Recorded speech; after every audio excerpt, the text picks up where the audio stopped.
नमस्ते गुरुजी। जय गुरुजी महाराज। जय गुरुजी संगत जी। On behalf of Vasan uncle and multilingual global सेवादार टीम, मैं आप सबका स्वागत करती हूँ। आज Autobiography of a Yogi book की रीडिंग है, जिसमें रीडिंग करेंगे Akash Sethi uncle and Anuja Marwa aunty will be managing the session. Over to you Anuja ji. जय गुरुजी। जय गुरु जी को कोटि कोटि प्रणाम। जुड़ी हुई संगतों को प्यार भरा नमस्ते। आप सभी का स्वागत है मल्टीलिंगुअल ग्लोबल सेवादार टीम की तरफ से। हम आप सबका स्वागत करते हैं। आज हम योगी कथामृत के चैप्टर 47 को पढ़ने जा रहे हैं, जिसमें योगानंद परमहंस जी 16 महीने इंडिया में रह के, इंडिया और बाकी देशों में, बिकॉज जब वो जहाज से ट्रैवल कर रहे थे और भी बहुत देशों में गए थे, वो 16 महीने बाद अब आप अमेरिका जा रहे हैं। अब वो तो हमारे आज के रीडर हैं आकाश सेठी अंकल जी। आपका स्वागत है।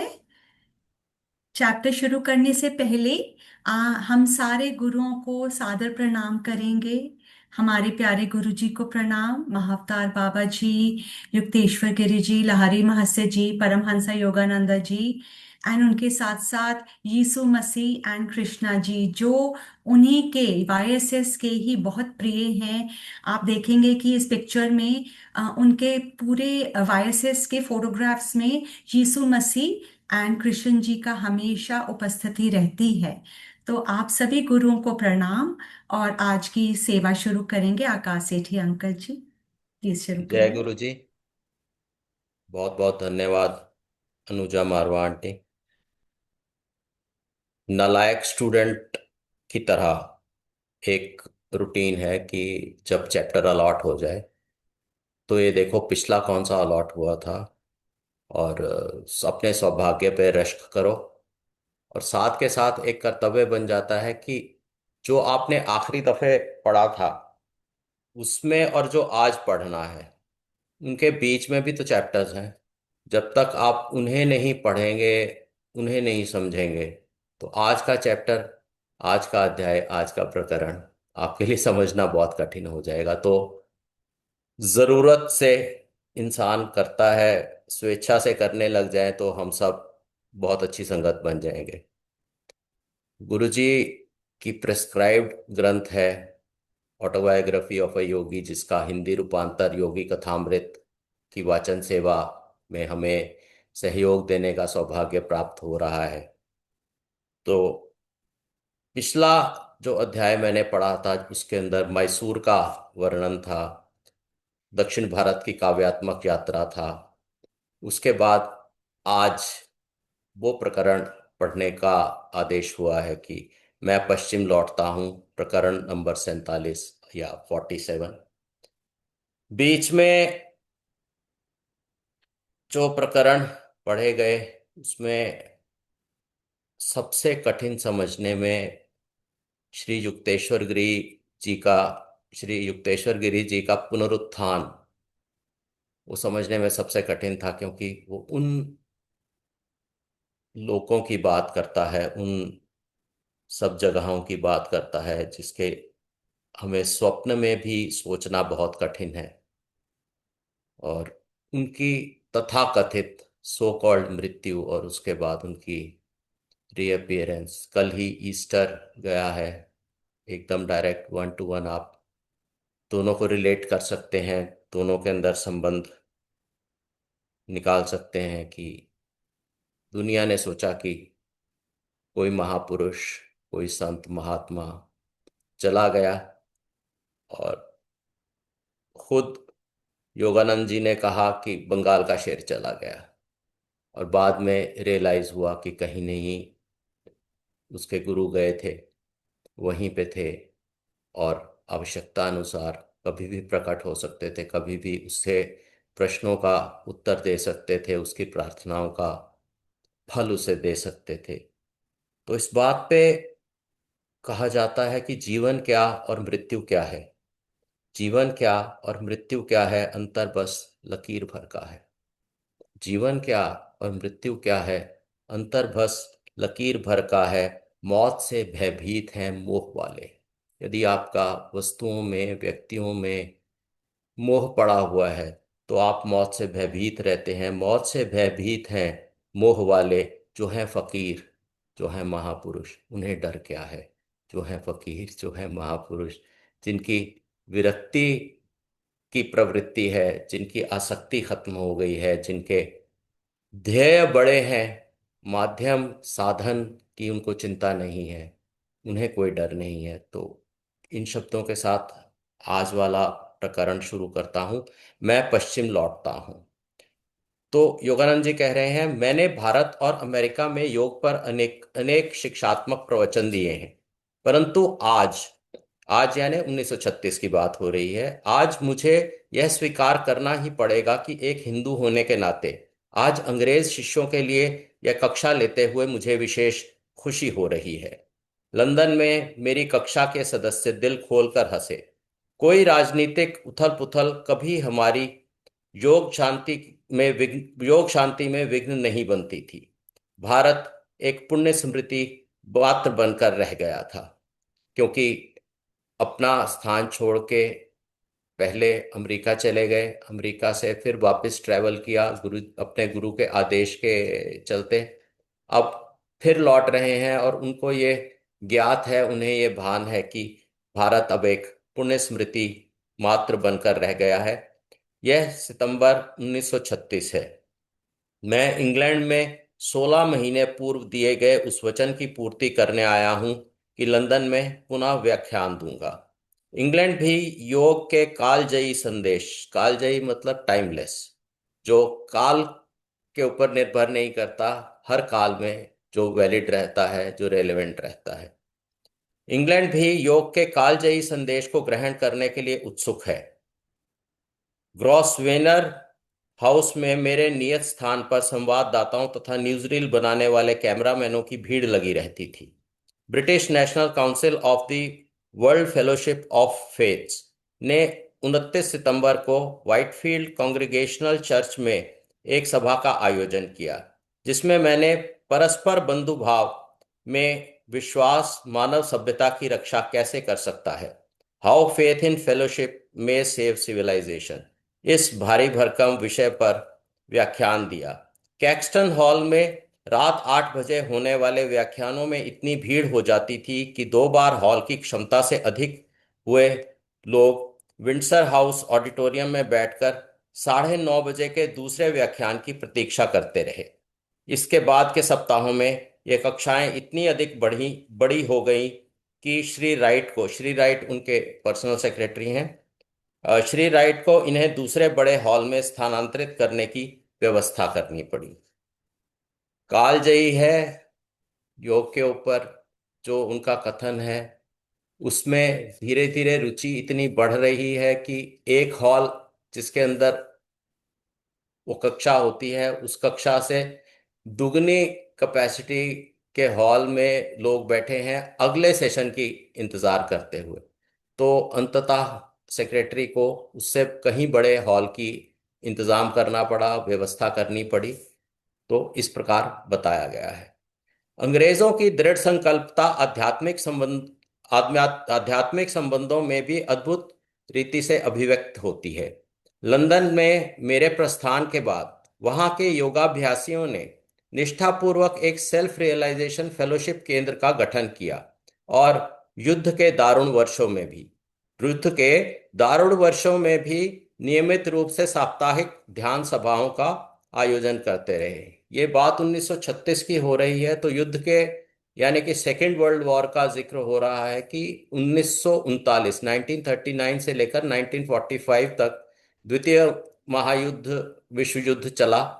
तो उस दौरान भी प्रार्थना सभाएं बंद नहीं हुई, क्योंकि जो योगाभ्यासी इन्होंने जोड़े थे उनका निश्चय दृढ़ था, उनकी आस्था अटल थी। तो आज फिर हम एक विश्व युद्ध जैसी स्थिति के कगार पे खड़े हैं।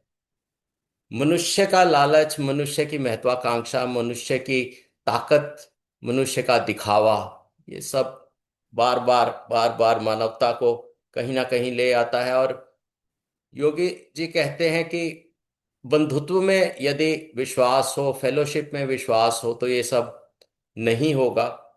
और आज क्या है कि आज खड़ा है फिर से विश्व विनाश की ही कगार पर। बलि चढ़ रहे हैं कितने प्राण महत्वाकांक्षा की धार पर। पिपासा शक्ति की अनंत लिए है आमादा संहार पर। शांति मंत्र हो रहा है अनसुना। बंधुत्व का, फेलोशिप का शांति मंत्र हो रहा है अनसुना। दृष्टि सिर्फ है, ध्यान सिर्फ है हुंकार और चित्कार पर। यानी ललकारने और मारने के अलावा और किसी के पे आपको कुछ सुनाई नहीं देता। ये सुनाई देता है कि कोई थ्रेटन कर रहा है, कोई वार कर रहा है और कोई आहत हो रहा है। ऐसा माहौल फिर बना हुआ है। गुरु जी कृपा करें, सद्बुद्धि दें उन लोगों को जो इसको रोक सकते हैं, इसको कंट्रोल कर सकते हैं, और मजलूम लोगों की रक्षा करें। वो लोग जिनका कोई कसूर नहीं है, जिनके जीवन प्रभावित हो रहे हैं, गुरु जी से प्रार्थना है कि वो उनके ऊपर कृपा करें। हम लोग उसके बाद बताते हैं कि इंग्लैंड में उन्होंने कुछ भ्रमण भी किया। इंग्लैंड में बिताए हुए वे कई सप्ताह मेरे लिए अविस्मरणीय बन गए हैं। कई दिनों तक लंदन में और फिर लंदन के बाहर सुंदर सुंदर ग्रामीण क्षेत्रों में हम दृश्यावलोकन के लिए जाते थे। दृश्यावलोकन, साइट सीइंग। इंग्लैंड के महान कवियों और उसके इतिहास में वर्णित महान वीरों के जन्म स्थानों और समाधियों का दर्शन करने के लिए श्री राइट ने और मैंने फिर से अपनी विश्वसनीय फोर्ड का ही सहारा लिया। ये फोर्ड गाड़ी जो वो अमेरिका से लेकर भारत तक गए थे और फिर भारत से लौटा कर ले जा रहे थे, उसका वर्णन, उसका जिक्र बारंबार आता है। और लगता है कि चूंकि उस वाहन ने इतना अक्रॉस कॉन्टिनेंट्स योगी जी का साथ दिया, तो उनको उससे काफी प्रेम और काफी लगाव ऐसा महसूस होता है। हम लोग अक्टूबर के अंत में साउथैम्पटन से ब्रेमेन नाम के जहाज पर सवार होकर अमेरिका के लिए चल पड़े। न्यूयॉर्क के बंदरगाह में स्थित भव्य स्टैचू ऑफ लिबर्टी के दृष्टि पथ में आते ही आनंद के अतिरेक से हमारे कंठ अवरुद्ध हो गए। जैसे ही अमेरिका का तट आया, स्टैचू ऑफ लिबर्टी दृष्टिगोचर हुआ, तो उनको आनंद का अतिरेक हुआ। इतना हुआ कि उनके कंठ अवरुद्ध हो गए, रूंध गए। ऐसा महसूस हुआ कि आंसू फूट पड़ेंगे, क्योंकि योगी जी के साथ ये है कि मूलतः भारत से होने पे उन्हें उनके गुरु द्वारा उनका कर्म क्षेत्र अमेरिका बताया गया था। और चूंकि उन्हें मालूम था कि भारत अब एक स्मृति बन के रह गया है, मेरा कर्म क्षेत्र ही वो स्थान है जहां पे मुझे अपना जीवन व्यतीत करना है, तो एक तरह से ऐसी परिस्थिति हम लोगों ने भी कई दफे महसूस की है, कई बारी जी है, कई बारी एक्सपीरियंस की है कि आप रहने वाले तो कहीं के हैं, आपका परिवार कहीं और है, आपका कार्य क्षेत्र कहीं और है। मैं अपने जीवन से इसको महसूस करता आया हूं, और बहुत सी संगत को, बहुत से अन्य लोगों को भी ऐसा महसूस हुआ होगा। और जब आप घर से निकल के वापस अपने कर्म क्षेत्र के नजदीक पहुंचते हैं, आपको लगता है कि कर्म क्षेत्र आने वाला है, तो भी घर पहुंचने जैसी ही भावना आती है। और ऐसा महसूस होता है कि घर से दूर भी एक घर होता है। घर से दूर भी एक घर होता है, वहां जाने का हर्ष मधुर होता है, वहां जाने से हर्ष मधुर होता है। पर वो कर्म क्षेत्र स्थित होता है, घर वो कर्म क्षेत्र स्थित होता है, उस घर से भी प्रेम अमित होता है। ध्येय दर्श, आपको अपना ऑब्जेक्टिव, अपना टारगेट, अपने गोल्स नजर आते हैं वहां पे। ध्येय दर्श वहां निश्चित होता है। दृष्टि पड़े जब तो मन हर्षित होता है। जैसे ही दृष्टि पड़े मन हर्षित होता है। तो वैसी ही फीलिंग इनको आई, मिस्टर राइट को और योगानंद जी को। और इनके तिकड़ी में तीसरी मिसेस ब्लेच थी। तो ये तीन लोग अब लौट रहे हैं भारत यात्रा के बाद, लंदन होकर और कंट्री साइड इंग्लैंड की घूमने के बाद में। प्राचीन भूमियों पर कठिनाई से जूझते जूझते हमारी फोर्ड कुछ ढीली हो गई थी। फिर वही प्रतीत होता है कि उन्हें बहुत लगाव है अपनी फोर्ड से। प्राचीन भूमियों पर कठिनाइयों से जूझते जूझते हमारी फोर्ड कुछ ढीली तो पड़ गई थी, पर अब भी वह समर्थ थी। अब वह पूरे अमेरिका महाद्वीप को पार कर कैलिफोर्निया जाने के लिए चल पड़ी। 1936 का अंत आ गया और यह लो माउंट वॉशिंगटन यानी अपनी मंजिल पर पहुंच गए जहां पहुंचना था। प्रतिवर्ष लॉस एंजलिस के केंद्र में क्रिसमस का उत्सव मनाया जाता है, जिसमें 24 दिसंबर, जिसे स्पिरिचुअल क्रिसमस या आध्यात्मिक क्रिसमस का कह रहे हैं, जिसमें 24 दिसंबर को 8 घंटे का सामूहिक ध्यान होता है, ग्रुप मेडिटेशन।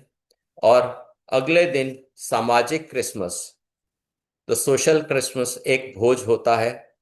3 विश्व यात्रियों के लौट आने पर उनका स्वागत करने के लिए दूर दूर से आए अनेकानेक मित्रों एवं शिष्यों की उपस्थिति से इस वर्ष के उत्सव में उत्साह और भी अधिक बढ़ गया था।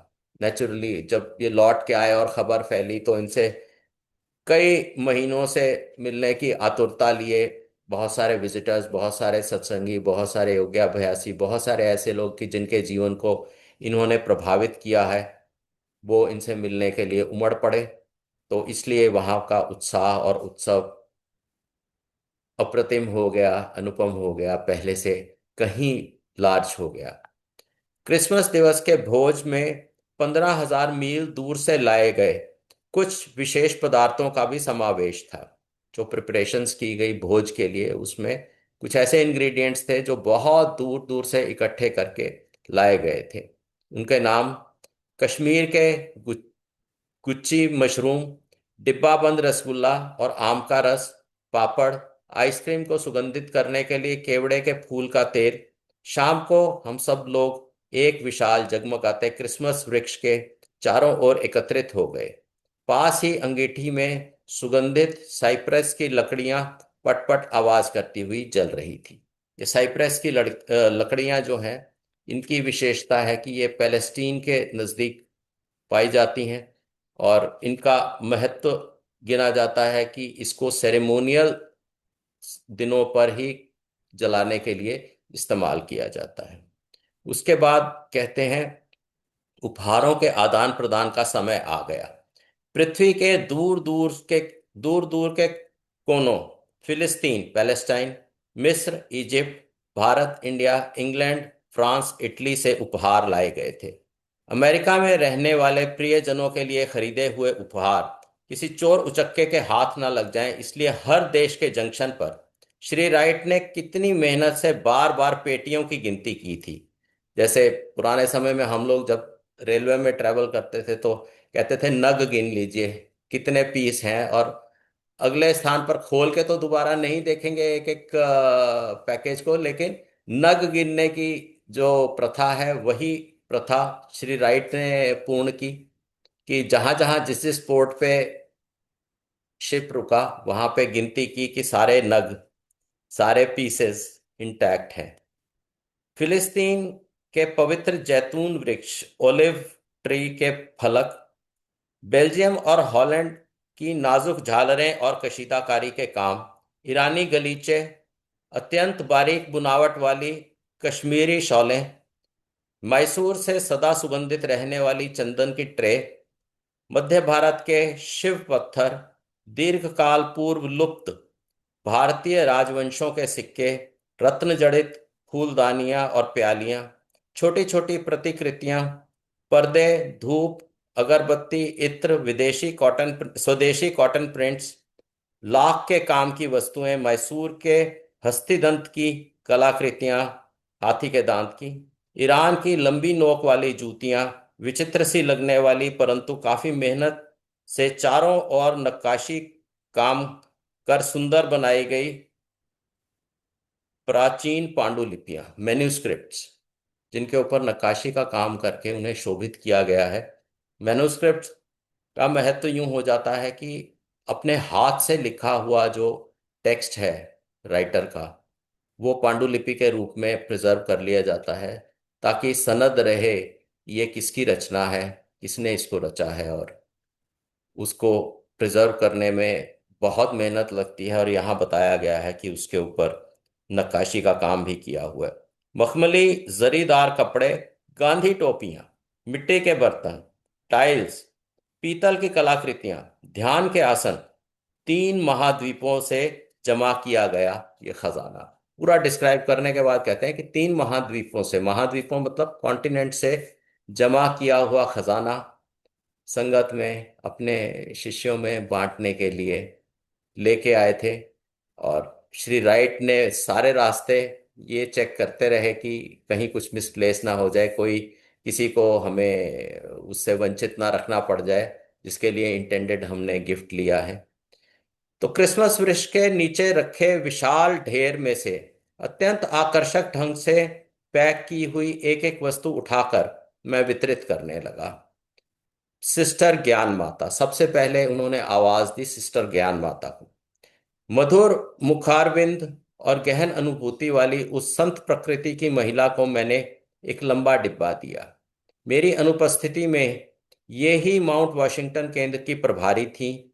उस डब्बे में उस डब्बे में से महीन कागज में लिपटी हुई सुनहरी बनारसी साड़ी उन्होंने निकाली।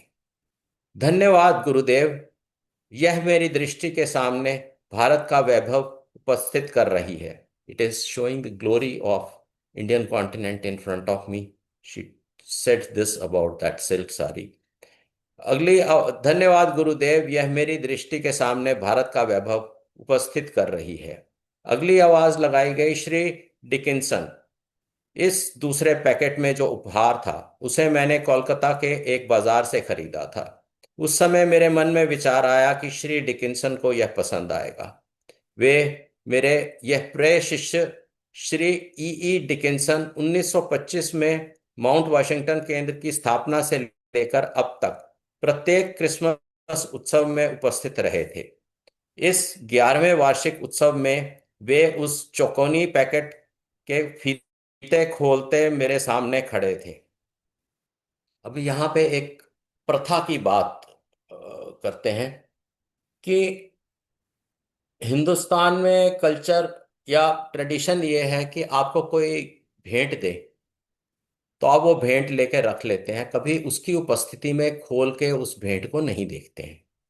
अमेरिका में ट्रेडिशन ये है कि यदि आपने किसी के दी हुई भेंट को उसके सामने अनरैप करके खोल के देखा नहीं और उसका धन्यवाद नहीं किया, उसकी प्रशंसा नहीं की, तो आप कर्टियस व्यक्ति नहीं है, आप सुसंस्कृत व्यक्ति नहीं है।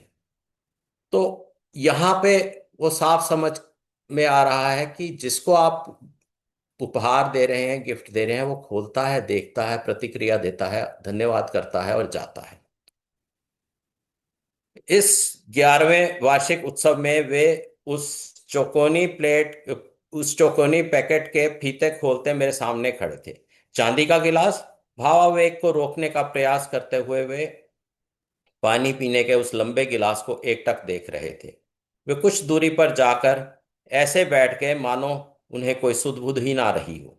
अपनी सांता क्लॉज की भूमिका फिर शुरू करने से पहले मैंने उनकी ओर स्नेह भरी दृष्टि से देखकर मुस्कुराया।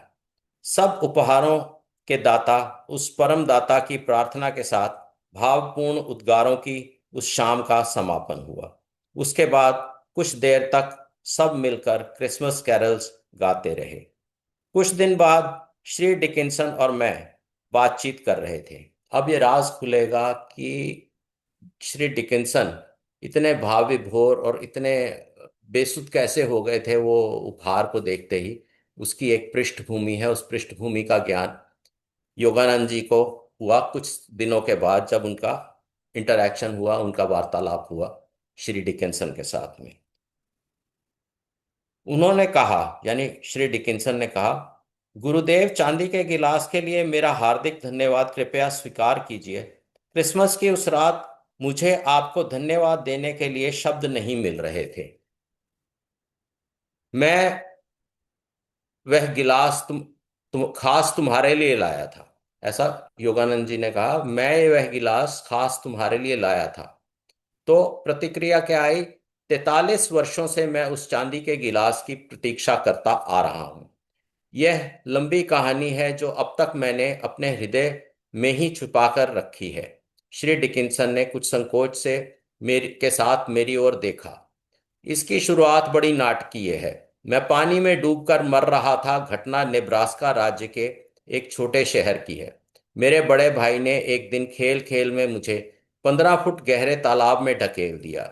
तब मैं केवल 5 वर्ष का था। जब मैं दूसरी बार पानी के नीचे डूबने लगा, तब सारे अंतरिक्ष को प्रकाशमान करता हुआ एक बहुरंगी दीप्तिमान प्रकाश प्रकट हुआ। उस प्रकाश के बीच एक पुरुष की आकृति थी। उस पुरुष की आंखें अत्यंत शांत और उसके चेहरे पर अभयदान करने वाली मुस्कान थी। जब तीसरी बार फिर मेरा शरीर पानी के नीचे जाने लगा तो मेरे भाई के एक साथी ने पास के पास में खड़े एक लंबे पतले पेड़ को नीचे झुका दिया, जिससे मेरी उंगलियां उस पेड़ को पकड़ सकीं। तब उन लड़कों ने मुझे किनारे पर खींच लिया और मेरा प्रथमोपचार किया, फर्स्ट एड की। तो उसकी जीवन रक्षा का एक प्रकरण है। उस जीवन रक्षा में यह हुआ कि खेल खेल में उसे एक 15 फुट गहरे तालाब में धकेल दिया गया और वो डूबने को हो गया। और जब वो एक बार स्ट्रगल करके ऊपर आया, दूसरी दफे जब वो स्ट्रगल कर रहा था तो उसे अचानक प्रकाश देखने का अनुभव हुआ और उस प्रकाश में एक पुरुष की आकृति उसे प्रतीत हुई, जिसकी आंखें बेहद शांत थी और अभयदान करने की मुद्रा में वे पुरुष मुस्कुरा रहे थे।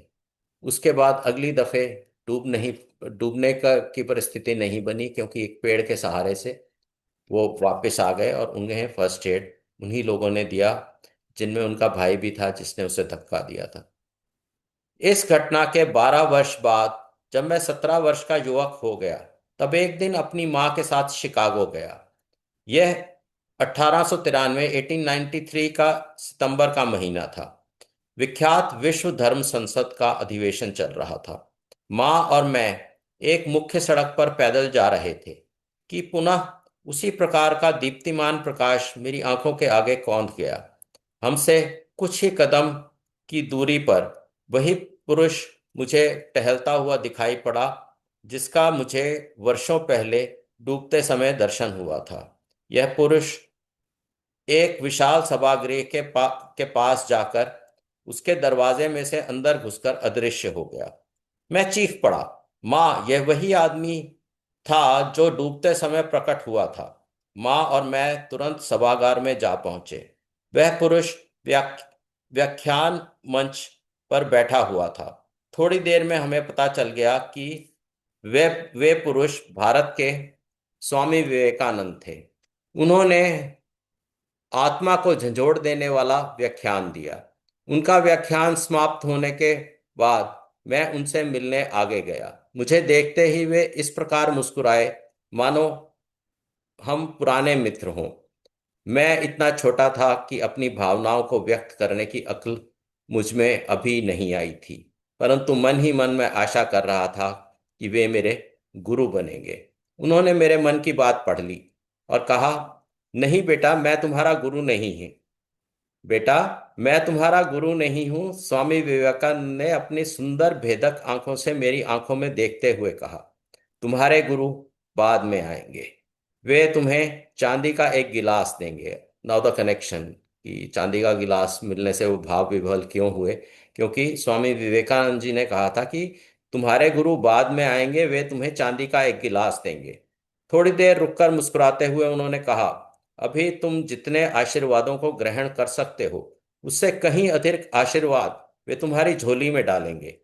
थोड़े ही दिनों में मैं शिकागो से लौट आया और उसके बाद मुझे पुनः कभी महान विवेकानंद के दर्शन नहीं हुए, परंतु उनके मुख से निकला एक एक शब्द मेरी अंतरतम चेतना पर अमिट रूप से अंकित हो गया। वर्षों पर वर्ष बीतते गए, कोई गुरु नहीं आए। 1925 में एक रात मैंने बहुत गहराई से प्रार्थना की कि भगवान मेरे गुरु को मेरे पास भेज दे। कुछ घंटों बाद कर्ण मधुर संगीत से मेरी नींद खुल गई। बांसुरियां तथा अन्य वाद्य लिए कुछ देवदूत मेरी दृष्टि के सामने प्रकट हुए। कुछ देर तक सारे वातावरण को स्वर्गीय संगीत से भरकर वे धीरे धीरे अदृश्य हो गए। और दूसरे ही दिन यहाँ लॉस एंजलिस में मैं पहली बार आपके एक व्याख्यान में आया, और उसी समय मुझे पता चल गया कि मेरी प्रार्थना पूरी कर दी गई है। You realise you have reach your destination, और you have reach the path which will take you to your destination. जब आपको सतगुरु के, पूर्ण गुरु के दर्शन होते हैं, आपको एहसास हो जाता है, आपकी आत्मा तक वो एहसास पहुंच जाता है कि यही वो गुरु हैं जिनके कहे पे चलूंगा तो भवसागर पार करूंगा, मेरी नैया पार हो जाएगी, मेरी यात्रा यहीं तक अपने आप आने की थी, आगे मेरे कर्णधार जो है वो सामने प्रकट है, सामने बैठे हैं।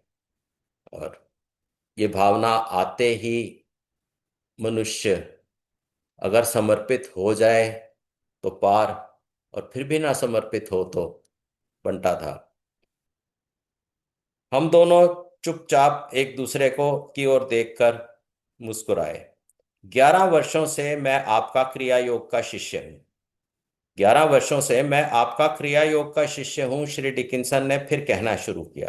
कभी कभी चांदी के गिलास के बारे में सोचता रहता था।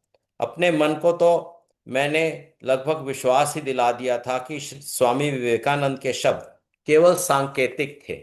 परंतु क्रिसमस की उस रात, जब क्रिसमस वृक्ष के पास आपने वह डिब्बा मेरे हाथ में दिया, तब जीवन में तीसरी बार वही दीप्तिमान प्रकाश मेरी आंखों के सामने फिर कौंध गया। दूसरे ही क्षण मेरी आंखें अपने गुरु के उस उपहार को देख रही थी जिसे स्वामी विवेकानंद ने 43 साल पहले देखा था, चांदी का गिलास। यहाँ ये प्रकरण समाप्त होता है। एक्सप्लेनेटरी नोट्स में ये भी मेंशन किया गया है कि स्वामी विवेकानंद ने कि जब श्री डिकिंसन से मुलाकात सितंबर 1893 में हुई थी, उसी वर्ष परमहंस योगानंद जी का जन्म हुआ था, 5 जनवरी को। और स्पष्ट है कि उस बात का ज्ञान योगानंद ने पुनः जन्म ले लिया था, और भारत के तत्वज्ञान को सिखाने के लिए वे अमेरिका जाएंगे, ये विवेकानंद जी को अनुभूति थी। और ऐसा भी बताया गया है कि उन्हें एक इंडिकेशन दी गई थी श्री डिकिंसन को कि पानी से दूर रहो। और उस पानी से दूर रहने की जो सलाह का पालन उन्होंने किया नहीं किया इसका विवरण नहीं है, लेकिन पानी से उन्हें खतरा था ऐसा बताया गया था। मैं अपने खुद के संदर्भ में इसे देखता हूं तो मुझे सिर पे चोट लगने की बहुत बारंबार टेंडेंसी होती थी। I was very susceptible to getting hurt, and that too on the head. हमारे फैमिली डॉक्टर जिनसे मरहम पट्टी करवाते थे तो वो कहते थे कि तुम राणा सांगाओ, तुम्हारे सर पे 100 से ज्यादा चोट है, मैं गारंटी ले सकता हूँ। तो गुरुजी के संपर्क में आने के बाद मेरे साथ एक हादसा हुआ एयरपोर्ट पे। एक जहाज के इंजन का फ्लैप मेरे माथे पे लगा, उसका निशान आज भी है। उसके बाद फिर एक रिपीट वहीं पे चोट लगी, दोनों दफे स्टिचेस लगे। और स्टिचेस लगने के बाद मैं जिस दिन पहली दफे संगत में गया, मैंने कहा अच्छा नहीं लगता ये स्टिचेस नजर आते हो, तो मैंने कैप पहनी हुई थी। अब वो कैप पहनना इंसिडेंटल तो हो नहीं सकता, गुरुजी का प्लान। और उन्होंने देख के मजाक किया लहजे में कहा कि वो गुरुआ कॉल कैप पा के आना है, तू बड़ा बदतमीज है। तो मैंने कैप उतारी, मैं कहा गुरुजी चोट लगी हुई है। उन्होंने ध्यान से देखा, और ध्यान से देखने के बाद मुस्कुराए और बोले दोबारा नहीं लगेगी, जा ऐश कर। और उसके बाद से ये सर जो है सुपर सेफ हो गया है, इस पे कभी कोई खरोंच नहीं आई, कुछ नहीं हुआ। उम्मीद है अंदर भी ठीक ही होगा। पर महापुरुष जो हैं, संत महात्मा सदगुरु, ये आशीर्वाद देने के लिए कष्ट देते हैं, कष्ट से निकलने का राह भी दिखाते हैं और निहाल कर देते हैं। तो जो नज़ारा जिसका वर्णन इस प्रकरण में, इस चैप्टर में किया गया है, उसके ऊपर कुछ कहने की मैंने कोशिश की है कि बहुत 16 महीने के गैप के बाद योगानंद जी वापस लौट के अमेरिका की अपनी संगत के पास पहुंचे और उत्सव का दिन था, उपहार बांटने लगे, तो उस पे उनकी भावना कैसी रही होगी। इतने दिन का वियोग मिटा, मिट गए सब दुख के कारण। इतने दिन का वियोग मिटा, मिट गए सब दुख के कारण।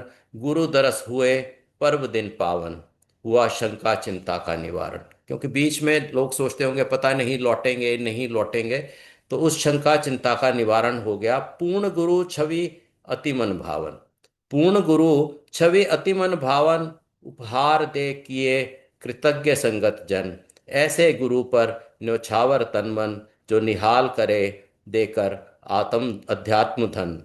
स्मृति चिन्ह दे कर हृदय लुभावन, स्मृति चिन्ह देकर हृदय लुभावन। आनंद से पूर्ण करे मन का उपवन, आनंद से पूर्ण करे मन का उपवन।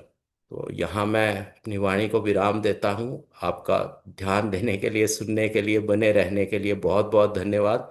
और गुरु जी का शुक्र करते हैं कि वो इस तरीके के निर्देश देते हैं कि भाई इस कथा का, जो कि एक अनुपम कृति है, जिसमें कथा भी है, शिक्षा भी है, अध्यात्म भी है, मार्गदर्शन भी है, ऐसा ग्रंथ प्रेस्क्राइब करने के लिए गुरु जी का बहुत बहुत शुक्रिया। जय गुरु जी। बहुत बहुत धन्यवाद अंकल। आपने बिल्कुल सही बोला कि जब हमें पढ़ने की सेवा मिलती है तो हम बुक को बहुत अच्छी तरह से एक एक हम लाइन को पूरा स्टडी करते हैं। और मुझे लगता है गुरुजी की यही प्लानिंग थी कि हम सब पूरे बुक को का एक एक शब्द समझने की कोशिश करें। बिकॉज एग्जैक्टली आपने बोला कि ये बुक एक ग्रंथ है जो गुरुजी ने ही हमें प्रिस्क्राइब किया है।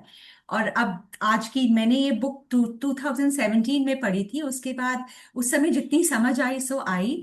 पर उसके बाद अब जब ये बुक दोबारा पढ़ी जा रही है तो मुझे लगा अरे ये तो कुछ पहले कुछ भी नहीं समझ आया, समझ तो अब एक्चुअली अब आ रही है। और बहुत सारे आंसर्स मिल रहे हैं इसके एक एक शब्द में से। सो शुक्राना अंकल आपका।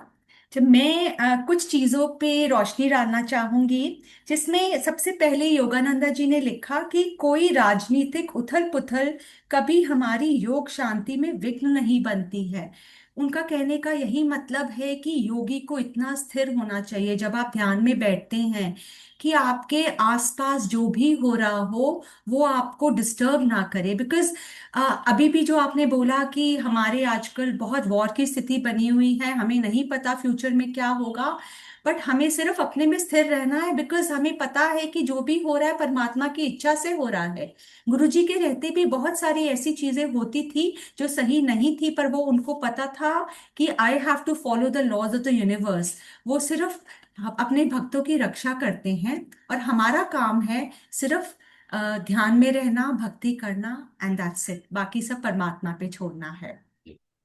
और जो स्टैचू ऑफ लिबर्टी के बारे में लिखा है कि आनंद के अतिरेक से हमारा कंठ अविरुद्ध हो गया।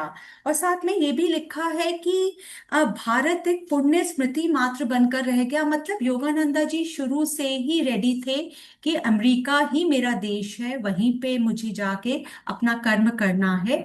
तो तभी उनको देखते ही, स्टैचू ऑफ लिबर्टी को देखते ही वो बहुत इमोशनल हो गए। और जब मैं स्टैचू ऑफ लिबर्टी देखने गई थी तो वहां पे एक आइलैंड है साथ में ही, जिस is called the immigration island. उस इमिग्रेशन आइलैंड में सारी शिप्स आती हैं, वहां पे सारे लोग डिसएम्बार्क करते हैं वहां से, और वहां से ही उसके बाद आगे प्रस्थान करते हैं।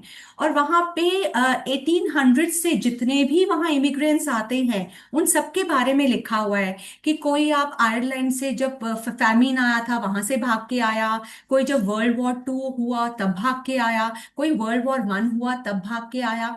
और मैंने कईयों की जब जीवनी पढ़ी उसमें तो यही समझ आया कि वो स्टैचू ऑफ लिबर्टी देखते ही जितने भी इमिग्रेंट्स आते थे उनको इतनी शांति महसूस होती थी कि ये हमारी अब रक्षा करेगी, इस देश में हम सुरक्षित रहेंगे।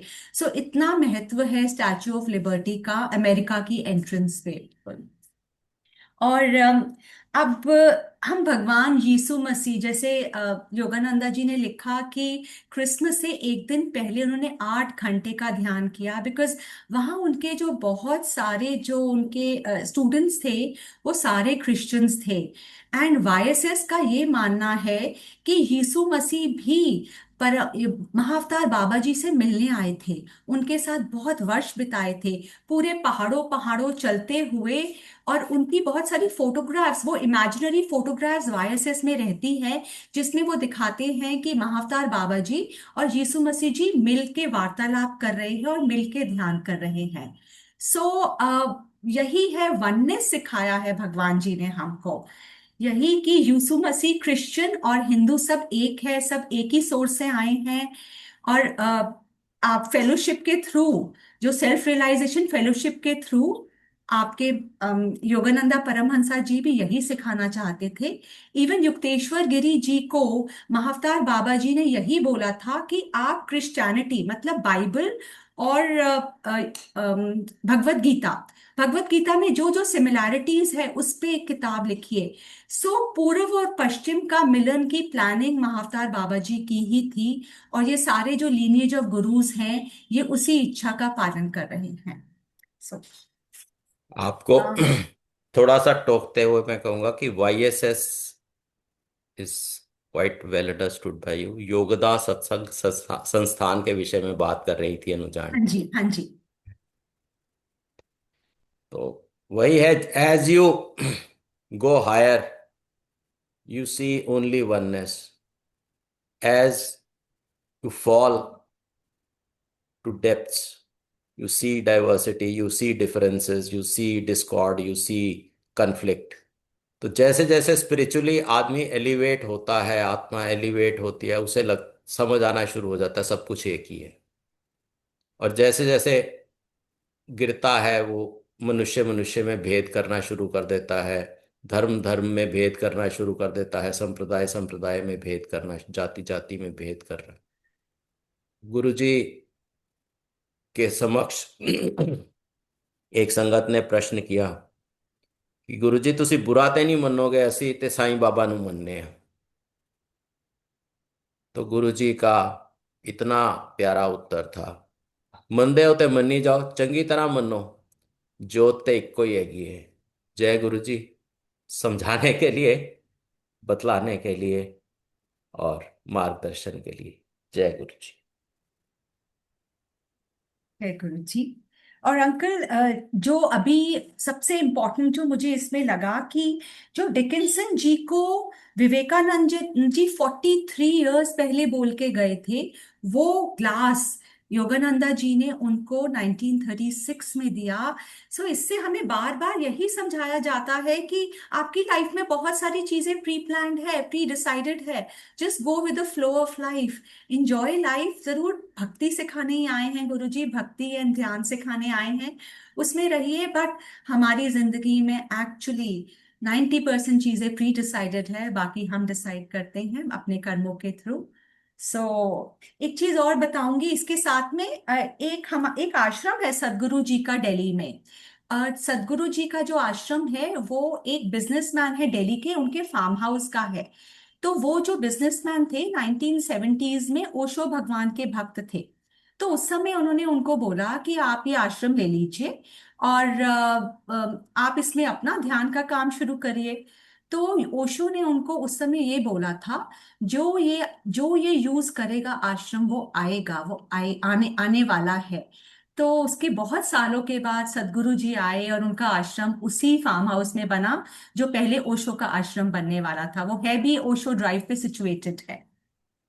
और एक चीज मुझे याद आ रही है, रितिन कैंट अंकल ने भी एक सत्संग सुनाया था कि आई डोंट नो कितने लोगों ने सुना है, मैं थोड़ा शॉर्ट में उसको बताऊंगी। कि सदगुरु के एक शिष्य हैं, जो जब उन्होंने रितिन कैंट अंकल के मोबाइल पे गुरुजी की फोटो देखी तो पूछा ये कौन है। तो अंकल ने बोला कि ये मेरे गुरुजी हैं। तो कहते हैं जब मैं सदगुरु के साथ बैठा था और सदगुरु ने बोला कि मेरे बालों में देखो, तो उन्होंने सेम गुरुजी की फोटो देखी। तो इससे बार बार यही पता चलता है कि सारे गुरुज मिलके काम करते हैं, the entire divinity works together. Even Guruji ने बहुत संगत को दिखाया है कि नीम करौली बाबा और मैं एक ही हैं, और सिमिलरली साईं बाबा और मैं एक ही हैं। हमें भी यही हमेशा हमेशा मानना है कि सारे गुरुज मिलके ही यूनिवर्स का काम करते हैं, एक ओंकार एक ज्योत से आते हैं। शुक्राना शुक्राना अंकल। अब हम इस चैप्टर को खत्म करते हैं। और मुझे एकदम से ध्यान आया, लास्ट मंथ मुझे विवेकानंद जी के बारे में ज्यादा जानकारी नहीं थी। तो लास्ट मंथ मैं उत्तराखंड गई थी, और वहां पे विवेकानंद जी का एक आश्रम है। और पता नहीं कैसे वहां पहुंच गई और वहां पे उन्होंने बहुत सालों तक ध्यान किया है। एक पेड़ के नीचे बैठ के ध्यान किया है। और वहां पे सबसे जो मोस्ट इम्पॉर्टेंट उनकी सेइंग लिखी हुई है, वो सब हम गुरबानी में भी पढ़ते हैं। ये यथा ब्रह्मंडे उयो पिंडे, मतलब जो ब्रह्मांड में है वही पिंड में है। वही। तो सब सब वही नॉलेज देने आए हैं, हमें सिर्फ समझना है और उसको ग्रास्प करके अपनी लाइफ में उसको उतारना है। सो थैंक यू संगत जी, जुड़े रहने के लिए। अब हम जय आज्ञा गुरु। लेंगे। जय गुरु जी।